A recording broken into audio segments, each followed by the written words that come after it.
Applying for undergraduate studies in the US for fall 2027, but aren't sure when you should begin writing your application essays or what you should be doing at this stage? Don't worry, that's exactly what we're going through in this video. Hi, my name is Zoe and I'm a native English speaker and university applications essay editor and consultant. Over the past 6 years, I've corrected and assisted students with over 3,000 university application essay documents, helping them get into some of the top universities in the US and around the world. I'm also the founder of Xena International Education, an educational platform specializing in university application services, including college application essay consulting.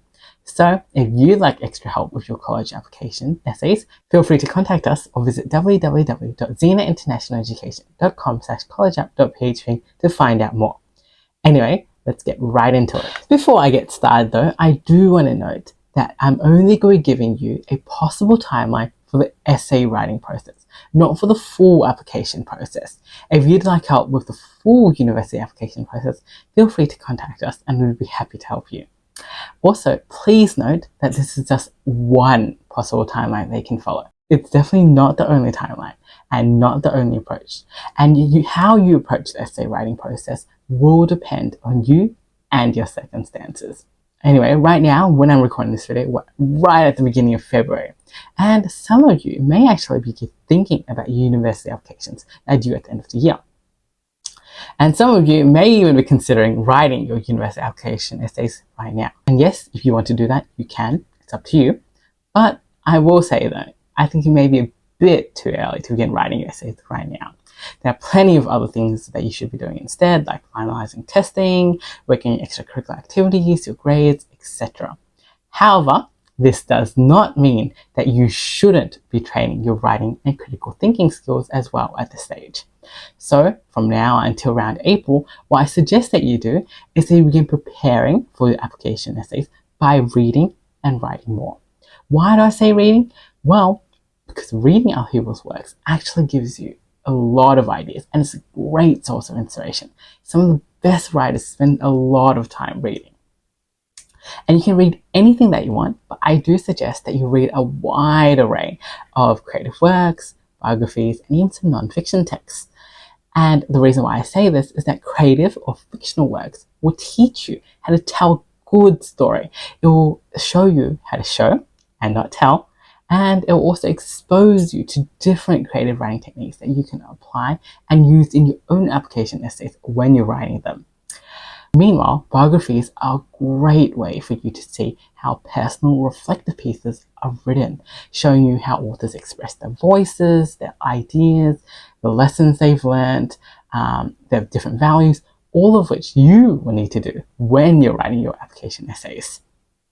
Finally, non-fiction books, besides expanding your general knowledge and giving you specialized expertise in particular areas, will also help you develop important critical thinking skills, which you'll need not only for your application essays, but also for university and your future career. Anyway, besides reading, I also recommend that you begin doing some reflective writing.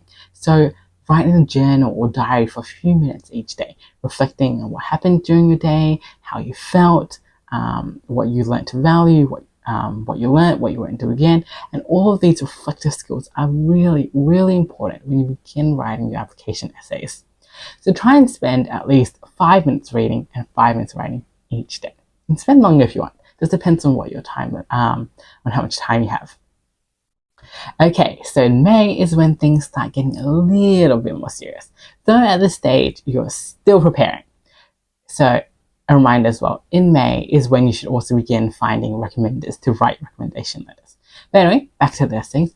In May, I suggest that this is a time when you really start thinking in detail about what matters to you and what are your values, what experiences have shaped you, what experiences matter to you, and you start brainstorming some possible topics that you might want to write about in your common application essay. And we'll go more into brainstorming planning in another video later on in the year. But in May is when you should really begin trying to understand yourself. So try and take a couple of hours each week or a few minutes each day, if that's what you prefer, to really sit down and reflect upon yourself and who you are. So think about what values you hold, what matters to you, who matters to you, what are your passions, What are your interests when you want to go into college? What are your career interests? What do you want to do in the future? What issues do you care about? What experiences have shaped you or matter to you? What lessons have you learnt? What lessons do you believe in? What objects hold particular meaning to you?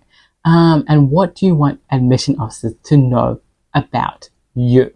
Really important. You're trying to find out who you are. Make sure you really understand who you are as a person, so that when it comes to June, you can actually begin the more formal writing process, and it'll set you up for your entire common application essay and your supplemental essays as well. So June is when we begin formally starting the writing process for common app essay. So I suggest now that you really begin formally brainstorming some topics that you really want to write about. And by the second week of June, I suggest that you have 5 topics that you really want to write about and that you think really matter to you. So 5 topics that you really want to write about and you think that will make great essay topics. If you want, you can have a look at some of the common app essay prompts to help you, but you don't have to, as the prompts will fit any topic that you're writing about. And sometimes it may be better if you just free write or have no constraints. However, I do know that some students do struggle to think of ideas. So if you are struggling to think of a topic, feel free to look at the prompts to help you. Anyway, so by the second week of June, you should have 5 topics finalized, or 5 potential topics finalized, I should say. And once you've chosen your 5 potential topics, what I suggest that you do now is that you have a go at writing stories and essays for each topic. At this stage, you're absolutely not writing full, perfect common app essays. You're just free writing for each topic. There are no limits. You don't have to write a full essay. You can just write a few paragraphs, but just have a go at writing some things for each topic. What you're trying to do is you're trying to see which topic best resonates with you, which topic you think feels most natural to you, and that you feel that really showcases who you are and what you want to convey. So just try writing for a few minutes each day or a couple of hours each week, if that's what you prefer, and have a go at writing each of the different topics. You can write some topics multiple times. It just depends on what feels most comfortable for you. At this stage, you're just testing out your potential topics in June. In July, though, that's when you actually begin the real formal writing. So based on the informal drafts that you've written in June, you should now be able to select a topic that most resonates with you and that you most want to write about. So ideally, by the end of the first week in June, by the end of the first week of July, you should have chosen your common app topic. And now is when you can actually begin your detailed planning. What I suggest that you do is that you spend a week just thinking about what you actually want to include in that essay for that topic. So think about what values or traits you want to convey, what lessons you want to show, what specific details you want to include, and also what structure you may want to adopt. And spend about a week planning and deciding that out. Then the next week, really begin planning out your detailed essay outline. So write out exactly what you want to include in the intro, in the body, in the conclusion, or in your different sections. Try and plan it in detail so that when it comes to writing, it'll be a lot easier. And we will go through planning in another video. But anyway, so once you've got your detailed essay outline, that's when you can actually begin writing your very first draft. And I know that some people prefer splitting up the first draft to write like the conclusion one day, body on one day, etc., etc. Some people may also prefer just writing it all out in one go, just getting all the ideas out in one go. And at this stage, it's important that this is just a draft. It's just your first draft. It should not be perfect, and it doesn't matter if it's over or under the limit. Okay, first drafts are never perfect, and you will likely be going through 8 or 9 drafts before you actually finalize your essay. So that's why it's important to start early. But your first draft doesn't need to be perfect. Just write out what you can. Just write out, free flow your ideas. And once you've written your first draft, do not reread or edit it straight away. I suggest that you give it a few days or even a week's break before you look at it again. So once you've given yourself some time away from your essay, then you can begin editing and rewriting it if you have fresh new ideas during the week or during those few days. And so every time you edit and every time you review and every time you rewrite, give it a few days rest before you look at it again. This will give your brain time to subconsciously think about it. And when you look back at your essay again, you have better clarity and better ideas. So keep editing and rewriting your essay, giving a few days break in between.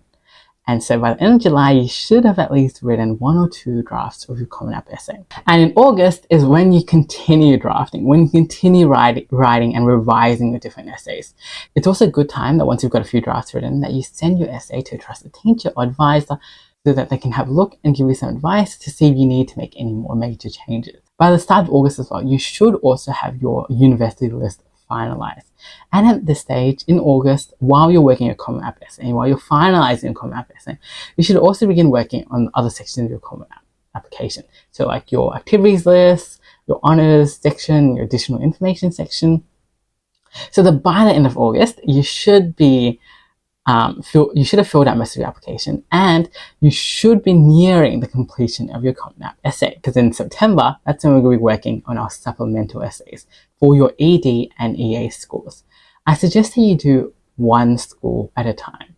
So spend around a day researching the school that you're writing your supplemental essay for, making sure you understand their values, what opportunities they offer, their courses. So just find out a lot about that school. And then you spend another day analyzing the prompts you're given and brainstorming possible topics and planning. Then once you've done your research and planned, then that's when you begin drafting. And again, for your supplemental essays, you may need multiple drafts. And between each draft, I suggest that you take a few days break in between each draft. Come back to each school after. So during these few days break is when you can begin working your next supplemental essay. So don't consecutively write each draft. Give each draft a few days. And during those few days, you can work on other drafts. And as you edit and review, you may find that you want to edit your Common App essay, or you may want to edit your supplemental essays as you're writing more. So it's okay if you do that. It's perfectly good to continue revising your essays. In September also, you should also begin working on your video essays if you need them for your EA or ED schools. And ideally, by the end of September, you should have finalized your Common App essay, so that in October, you can continue drafting and revising and reviewing your supplemental essays for all your early submission schools. If you're applying to any of the University of California schools as well, this should also be when you should begin writing and adapting your Common App essays and your supplemental essays to fit the additional personal insight questions in the UC essays. And everything should be finalized in October, so that by the end of it, you should be able to submit all your EA and ED applications. Now in November that you've got all your EA and ED scores out of the way, now's when you can begin working on your RD applications. And when you finalize your UC applications, as well as your UC activities list and UC additional information section as well. So in December, nearing the end of the year, is when you complete your final RD application essays. And in December, you may also receive your ED outcome. If you haven't received an offer and been deferred, now is a good time to review your entire Common Application essay and your entire Common Application, seeing if anything needs to be changed or reviewed before you submit your final RD essays, which are due in early January. So in January of 2027 is when, if you've been deferred, is when by your ED scores, when you could write a letter of continued interest if it's allowed. And from January all the way until March and April is when you should be completing your different interviews and considering all your different offers. And if you've been waitlisted, writing waitlisted essays or letter of continued interest. But by the end of April, you should be done. You should have written all your essays and you should have already received your offers and be prepared to go to university. So there you have it. Complete essay writing timeline for those applying for undergraduate studies in the US for fall 2027. I know it's going to be a very long and difficult year, but you will get through this. And if you need additional assistance with your fall 2027 application essays, feel free to comment fall 2027 below and one of our advisors will contact you shortly. So good luck to all students applying for entry in fall 2027, and I hope that all of you get into your dream schools. I'll see you in the next video.